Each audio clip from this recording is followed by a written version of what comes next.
roasted tomato pie. I'm Anita Arguelles, and I came over from the Ocean Springs Fresh Market today. Ocean Springs says hello, Long Beach. Thank you. Yes. The key thing about tomato pies, and we all love tomatoes, tomato season, lots of tomatoes here today.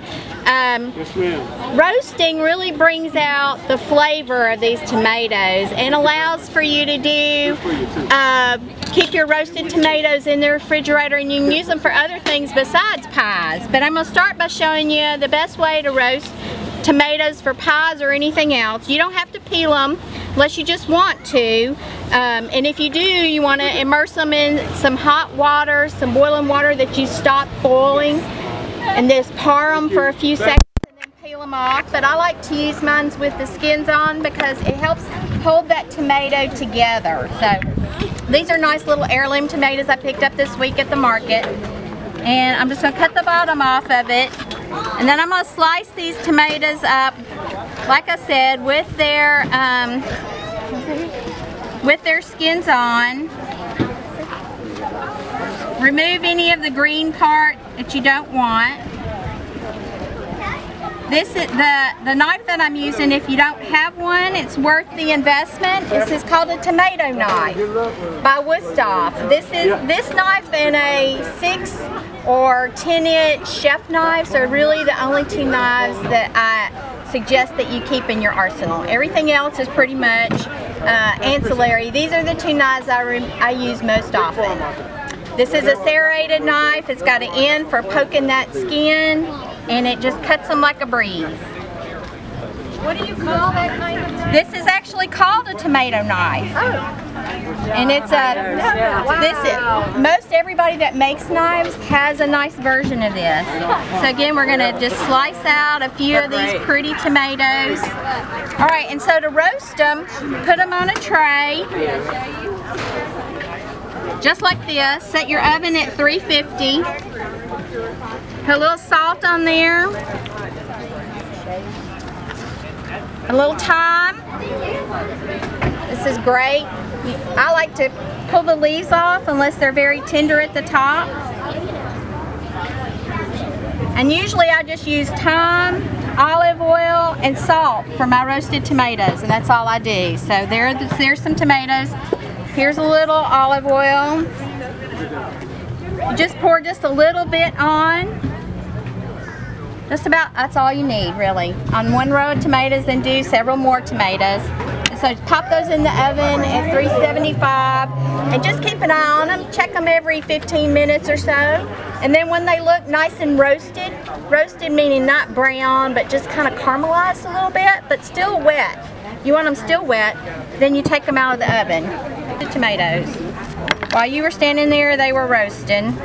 They didn't much like their trip from Ocean Springs today, so. But this is what you're looking for. I'm going to pick up a pretty tomato like this. So this is already roasted. All those tomato flavors are concentrated now. If you weren't going to make pies, you could use this in pasta. You could cut them up and use them in a salad dressing. If you had roasted tomatoes in your refrigerator, you'd find all kinds of uses for them. Heck, put them in a blender and make you a Bloody Mary. You can't go wrong with having some roasted tomatoes, and this is the time of the year where it's so easy to do that because the tomatoes are so abundant. They're good in grilled cheese. Yeah, oh, grilled cheese, that would be good too. Pasta. All right, so pies every week at the market in Ocean Springs, and tomato pie is one of the ones I sell. So we always use nice fresh crust. Every week we make up nice fresh crust, and this was just made yesterday and put in the refrigerator. It's a little warm, but we're just going to roll that crust out.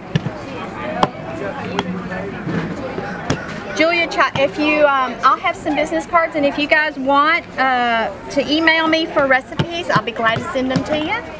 I teach cooking classes. I have a little farm. And Van Cleve. Okay, so there would be our nice crust right there, and like magic, ta-da! We already have one made up on a cooking sheet, whatever you wanted to do. So there we go. We've got our little crust already in there, and then we use a binder on the bottom of that crust. That's going to hold your tomatoes in place. And what kinds of things make a good binder?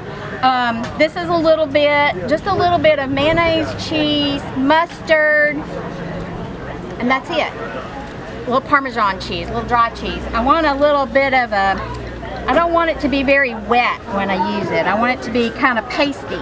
Alright, so if you didn't like that and you wanted to use something else, use a pesto. That's another good binder. And you just want something to sit there to tuck. And you don't have to use basil. If you have plenty of basil, use that. But I'll tell you, arugula available, and it has a nice kind of hearty flavor in arugula.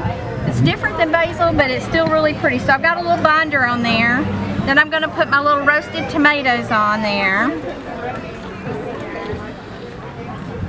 And sometimes, depending on what kind of pie I'm making, I might make it with I might chop up my tomatoes. For example, I make a pie every week that people just kind of eat at the market. So I'll have them all nicely wrapped up in a little parchment bag, and before I know it, they ripped open the bag and they're eating a big tomato pie. It's a tart. And so I cut the tomatoes up on that, because if they're going to eat it with their hand, then whole tomatoes are going to be harder to get in there. It's not going to look as pretty. It's going to break up on them. I want them to look good while they're eating my pies. Alright, so here's roasted tomatoes on top of your pie. You can load it up, or you can leave it however you prefer it. I like mine kind of like this, and then you come in and put some herbs on there. Parsley. So I'm going to chiffonade this. You don't know what chiffonade is? Man, we've gone to culinary school. Hardly nobody knows what chiffonade is. It's where you studied with a chef that graduated from culinary. There you go. You roll your herbs up, and you kind of roll them like a cigar. And you just chop them real fine until they're like little bitty ribbons. And that's chiffonade.